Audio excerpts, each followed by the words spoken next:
अस्सलाम वालेकुम दोस्तों, मैं हूं सैयद उमर फारूक अपने चैनल उमर स्पीक की एक और एपिसोड के साथ आपकी खिदमत में हाजिर हैं। दोस्तों, आज के एपिसोड में जो टॉपिक मैं आप लोगों के साथ डिस्कस करने जा रहा हूं, स्पेशली ये उन स्टूडेंट्स के लिए है जो सेमेस्टर सिस्टम में पढ़ रहे हैं पाकिस्तान की किसी भी यूनिवर्सिटी में या किसी भी कॉलेज में।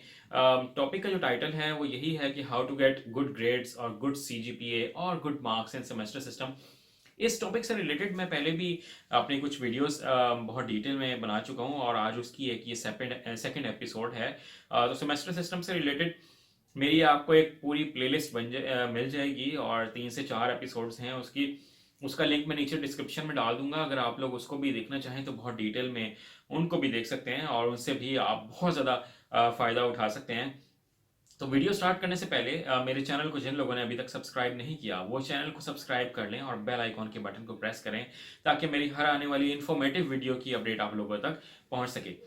जी तो दोस्तों, बात कर लेते हैं कि सेमेस्टर सिस्टम में मार्क्स लेना क्या बहुत ज़्यादा मुश्किल काम है या सेमेस्टर सिस्टम में सरवाइव करना बहुत ज़्यादा मुश्किल काम है। ऐसा क्यों होता है कि स्टूडेंट्स जो हैं वो एनुअल सिस्टम में मैट्रिक और एफएससी में बहुत अच्छे मार्क्स लेके, ऑब्वियसली अच्छे मार्क्स लेते हैं तो यूनिवर्सिटी में एडमिशन होता है ना।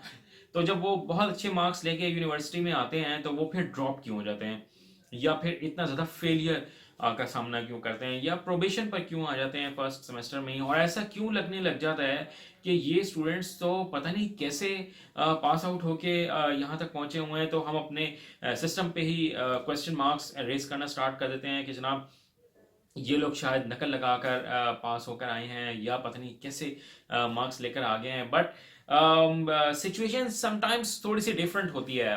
उसमें ऐसा होता है कि स्टूडेंट्स जो हैं वो शायद सेमेस्टर सिस्टम को इतनी आसानी से एब्जॉर्ब नहीं कर पा रहे होते हैं अपने अंदर, जिसकी वजह से उनको बहुत ज़्यादा प्रॉब्लम्स फेस करना पड़ती हैं और उनको क्योंकि प्रॉपर गाइडेंस नहीं होती है, लोग इतना प्रॉपरली उनको गाइड नहीं कर रहे होते हैं और वो इसलिए भी ज़्यादा प्रॉब्लम्स जो हैं वो फेस कर रहे होते हैं। तो मेरी ये वीडियो बनाने का मकसद सिर्फ यही है कि आप लोग अंडरस्टैंड कर सकें कि सेमेस्टर सिस्टम में पढ़ने की साइंस एक्चुअली है क्या। तो मैं कुछ टिप्स दूंगा आज की एपिसोड में और इसके बाद भी मजीद मैं इस तरह के कुछ एपिसोड्स लेके आता रहूंगा ताकि आप लोग सेमेस्टर सिस्टम में मार्क्स लेने के मैकेनिज्म को समझ सकें। तो मैं सबसे पहले तो मेरी ये एडवाइस है कि आप लोग पहले ये आइडेंटिफाई करें कि आप इस यूनिवर्सिटी में एडमिशन जो आपने लिया है और एक किसी भी स्पेसिफिक डिग्री में आपने एडमिशन लिया है, तो आप इस डिग्री में प्रॉपर नॉलेज लेने आए हैं या आप जस्ट एक डिग्री लेने आए हैं। क्योंकि समटाइम्स ऐसे होता है ना कि हम लोग अपना इंटरेस्ट हमारा कुछ और होता है, पेरेंट्स का इंटरेस्ट समटाइम्स कुछ और होता है और समटाइम्स हम अपने कजन्स को या अपने फ्रेंड्स को देखकर भी या उनको इम्प्रेस करने के लिए भी हम किसी डिग्री में किसी प्रोग्राम में एडमिशन ले लेते हैं। तो उनका जो फोकस होता है वो जस्ट डिग्री लेना होता है। समटाइम्स कुछ लोग इतने अमीर होते हैं, बिजनेसमैन के बच्चे होते हैं, तो वो कहते हैं हमें सिर्फ ये डिग्री चाहिए और हमने तो अपना बिजनेस ही करना है। तो वो उन लोगों के लिए थोड़ी सी टिप्स डिफरेंट होंगी मेरी। बट जो लोग एक्चुअली नॉलेज लेने के लिए यूनिवर्सिटी में आते हैं, उस प्रोग्राम में आपने जिसमें एडमिशन लिया है आपने नॉलेज लेनी है, उनके लिए मैं ये कुछ टिप्स देने जा रहा हूं। आप लोग नोट डाउन कर लें। ये आपको थ्रू आउट 4 इयर्स या अगर 2 इयर्स प्रोग्राम है तो आपको 2 इयर्स में ये काम आने वाली हैं। आप इसको शेयर भी कीजिएगा अपने फ्रेंड्स के साथ, वीडियो को भी शेयर कीजिएगा। तो टिप नंबर 1 ये है कि आपने अपने पहले 4 साढ़े 4 जो महीने हैं सेमेस्टर सिस्टम के, उसमें कोई क्लास मिस नहीं करनी है। जो टीचर आए हैं उनको प्रॉपरली आपने सुनना है कि वो कह क्या रहे हैं, जो वो बात बता रहे हैं, जो वो लेक्चर डिलीवर कर रहे हैं उसको बहुत गौर से आप लोगों ने सुनना है।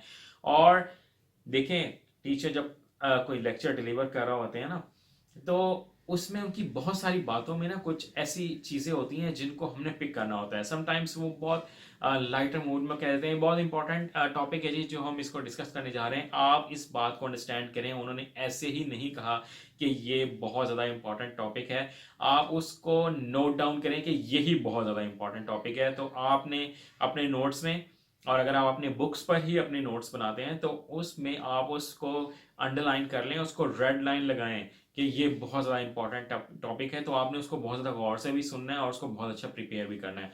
तो पूरे 4 महीने जो आप पढ़ेंगे उसको आपने पूरा डीपली अंडरस्टैंड करना है कि हम इस पूरे सेमेस्टर में ये जो सब्जेक्ट्स हैं ये हमें कहना क्या चाह रहे हैं। ये सब्जेक्ट्स उनको बहुत डीपली आपने पढ़ना है और डूब के पढ़ना है और मैं अपने पेरेंट्स से भी जो वालिदैन हैं उनसे भी ये रिक्वेस्ट करूंगा कि यही 4 साल हैं आपके बच्चों के, कि जो आपकी बच्चों की लाइफ को मेक और ब्रेक करेंगे। लोग मैट्रिक को भी कहते हैं, एफएससी को भी कहते हैं, वो टाइम तो गुजर गया जी। अब हमने करंट सिनेरियो की बात करनी है कि इस वक्त जो हमारे बच्चे पढ़ेंगे वो ही उनका फ्यूचर होंगे। तो आप लोगों ने ये 4 साढ़े 4 महीने उनको बिल्कुल तंग नहीं करना है।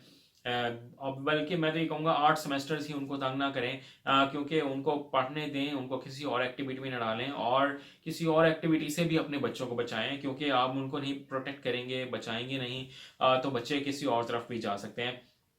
क्योंकि यूनिवर्सिटी लाइफ होती है ना, वो बहुत ज़्यादा ग्रो कर रही होती है, और बहुत सारी चीज़ें नज़र आ रही होती हैं, बहुत सारी अट्रैक्शंस भी नज़र आ रही होती हैं, तो उनसे भी आप लोगों ने इनको थोड़ा सा इंजॉय भी करें, घूमे फिरे भी सही, बट उन अट्रैक्शन से भी थोड़ा सा दूर रहें, क्योंकि लाइफ में बहुत सारी अट्रैक्शंस आएंगी जनाब।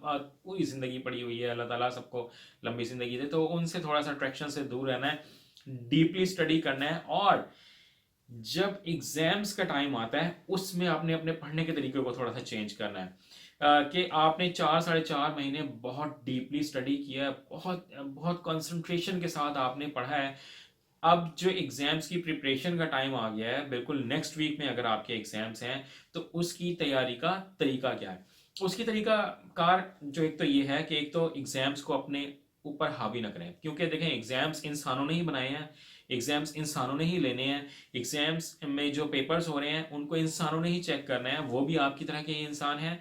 तो उनसे डरने की, खौफ महसूस करने की, एग्जाम्स का डिप्रेशन अपने ऊपर सवार करने की कोई ज़रूरत नहीं है। जस्ट रिलैक्स, बिल्कुल कूल माइंड रहें, कोई ज़्यादा टेंशन लेने की ज़रूरत नहीं है। और उसके बाद आपने करना क्या है, आप ये आइडेंटिफाई करें कि आपके इस पर्टिकुलर सब्जेक्ट में कितने चैप्टर्स हैं जो आपने प्रिपेयर करना है।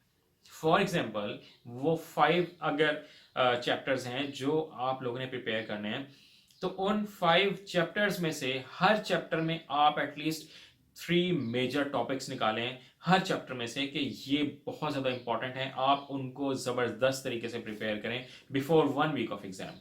ठीक है, चाहे वो मिड हो चाहे वो फाइनल हो, ठीक है, आपने ज़बरदस्त तरीके से उन हर चैप्टर के 3 क्वेश्चंस को, 3 टॉपिक्स को ज़बरदस्त तरीके से प्रिपेयर करना है। प्रिपेयर कैसे करना है, आपने उनको लिख कर, राइट डाउन करके आपने उनको प्रिपेयर करना है। ओरली याद नहीं करना। और स्पेशली मैं उन लोगों के लिए बात कर रहा हूँ कि जो बहुत ज़्यादा साइंस के सब्जेक्ट्स हैं, लाइक मैथमेटिक्स पढ़ रहे हैं, स्टेटिस्टिक्स पढ़ रहे हैं, फिजिक्स केमिस्ट्री पढ़ रहे हैं, या इवन आप इंग्लिश ही क्यों नहीं पढ़ रहे हैं, आप उर्दू ही क्यों नहीं पढ़ रहे हैं, या आप कोई और इकोनॉमिक्स पढ़ रहे हैं, आपने उन तमाम टॉपिक्स को राइट करके प्रैक्टिस करनी है। जितना आप राइट करेंगे, कहते हैं ना, practice makes a man perfect.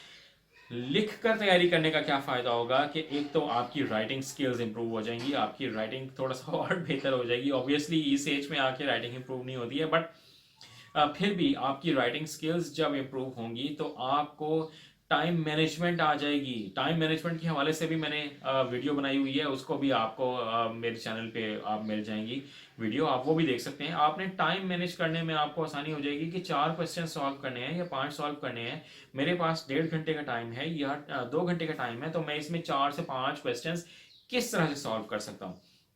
ये आपको अपना टाइम मैनेज करना आसान हो जाएगा समटाइम्स, क्योंकि स्टूडेंट्स ये कहते हैं कि एक क्वेश्चन रह गया, टाइम खत्म हो गया, सर हमें 5 मिनट और दे दें, सर हमें 10 मिनट और दे दें, हम ये अभी कर लेंगे। आपको ये काम करने की कभी ज़रूरत नहीं पड़ेगी। मुझे कभी भी लाइफ में, कभी भी किसी टीचर से, एग्जामिनर से 5 मिनट या 10 मिनट मांगने की ज़रूरत नहीं पड़ी, क्योंकि मैं अपने टाइम मैनेजमेंट को बहुत ज़्यादा फोकस करता था। हर क्वेश्चन को प्रॉपरली उसके मार्क्स के अकॉर्डिंग मैंने टाइम दिया। ये नहीं कि 5 नंबर के सवाल को हमने आधा घंटा दे दिया और 15 नंबर के सवाल के लिए आपके पास टाइम नहीं बचा।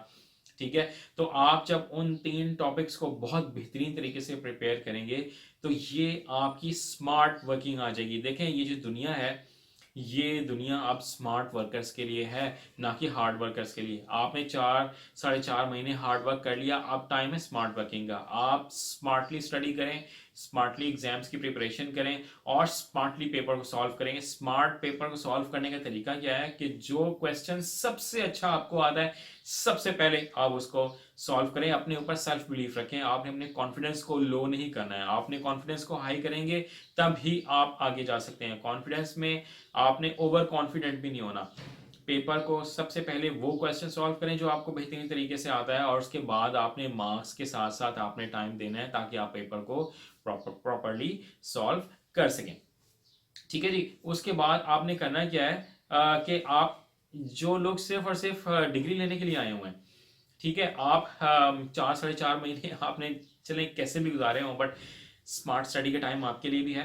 आप लोगों ने क्या करना है कि आपने हर चैप्टर की एटलीस्ट 2 इंपॉर्टेंट टॉपिक्स उठाने हैं, उनको वही तरीकाकार वही मेथड आपने अप्लाई करना है जो मैंने अभी आपको बताया है। ठीक है, उसको आप जैसे ही अप्लाई करेंगे तो आप एटलीस्ट इतने मार्क्स ज़रूर पेपर में लेंगे कि आप अपने घर वालों को, अपने फ्रेंड्स को बहुत फ़ख्र के साथ बता सकते हैं कि मैंने सिर्फ डिग्री ही नहीं ली है, मैंने अच्छे ग्रेड्स भी लिए हैं। तो ये मेरी कुछ ऐसी फर्दर टिप्स थी जो मैं आपके साथ शेयर करना चाहता था। फिर मैं आपको एक और मैं आपके साथ एक बात शेयर करना चाहता हूँ कि आपने कुछ ऐसे स्टूडेंट्स भी देखे होंगे जो आप लोग ये देखते होंगे कि यार ये पढ़ता तो बहुत कम है बट इसके मार्क्स पता नहीं कैसे आ जाते हैं। वो स्मार्ट थिंकर होते हैं, स्मार्ट स्टडी करते हैं, और उनमें से कुछ लोग बहुत ज़्यादा चालाक भी होते हैं कि उन्होंने अपना टाइम मैनेज किया हुआ होता है, अपने टाइम को वो प्रॉपरली यूज़ करते हैं स्टडीज़ के लिए, और फिर उनको ये पता होता है कि मेरे जो बाकी फ्रेंड्स हैं वो किस टाइम में पढ़ते हैं, उनका टाइम वेस्ट करवाने अब मैं जाता हूँ। तो वो ये मैंने अपनी लाइफ में अपने बहुत सारे ऐसे फ्रेंड्स देखे हैं जो खुद पढ़ के आ जाते थे, और फिर जब मेरे पढ़ने का टाइम होता था या बाकी फ्रेंड्स के पढ़ने का टाइम होता था तो उनका टाइम वेस्ट करवाने के लिए वो पहुंच जाते थे। तो आपने ऐसे दोस्तों को अवॉइड करना है। पेरेंट्स से भी मेरी रिक्वेस्ट है कि वो अपने बच्चों के फ्रेंड्स को देखें कि वो इनका टाइम वेस्ट तो नहीं कर रहे हैं, तो आपने ऐसे फ्रेंड्स को थोड़ा सा अवॉइड करना है। उन्हें कहें कि ये मेरे पढ़ने का टाइम है, आप ज़रूर पढ़ाए होंगे क्योंकि आपके मार्क्स ऐसे ही नहीं आ जाते हैं। तो आपने अपनी स्टडीज़ पे फोकस रखना है, किसी और को नहीं देखना कि वो क्या कर रहा है, मैं उसको किस तरह से बीट कर सकता हूँ। नाजायज़ तरीके से आप किसी को भी बीट नहीं कर सकते हैं। समटाइम्स लोग ये समझते हैं कि हम सिर्फ और सिर्फ टीसी करके टीचर्स के पीछे पीछे फिर के हम मार्क्स ले सकेंगे। तो आप शायद कुछ टीचर्स से मार्क्स इस तरह से ले सकते होंगे बट तमाम टीचर्स से आप इस तरह से मार्क्स नहीं ले सकते हैं। बहुत से, बल्कि most of the time teachers ऐसे होते हैं जो उन्हीं स्टूडेंट्स को मार्क्स देते हैं जो अच्छा पढ़कर अच्छा पेपर सॉल्व करते हैं। तो आप लोगों ने अच्छा पढ़ना है, अच्छे तरीके से पेपर को सॉल्व करना है। मैं इस तरह की और भी बहुत सारी टिप्स आप लोगों के लिए लेके आता रहूँगा with the passage of time, आपको और बहुत सारी टिप्स मैं देता रहूँगा। तो आज के लिए फ़िलहाल इतना ही है क्योंकि वीडियो ज़्यादा लंबी हो रही है, आप लोगों के पास भी ज़्यादा टाइम नहीं होगा। तो अपना अपने घर वालों का बहुत ज़्यादा ख्याल रखिएगा। वीडियो अगर अच्छी लगी हो तो इसको लाइक कीजिएगा, शेयर कीजिएगा, कॉमेंट कीजिएगा। कोई मज़ीद क्वेश्चन हो तो आप लोग पूछ सकते हैं कि आप लोग और मुझसे क्या चीज़ चाहते हैं कि मैं आपको किस तरह की और स्किल्स से हवाले से, स्टडी के हवाले से मैं आपको और किस तरह की टिप्स दे सकता हूँ। तो चैनल को अगर सब्सक्राइब नहीं किया तो चैनल को सब्सक्राइब कर लें, ये आपको बहुत ज़्यादा फ़ायदा पहुँचाने वाला है आपकी थ्रू आउट लाइफ में। तो अपना अपने घर वालों का बहुत ज़्यादा ख्याल रखिएगा। अल्लाह हाफ़िज़।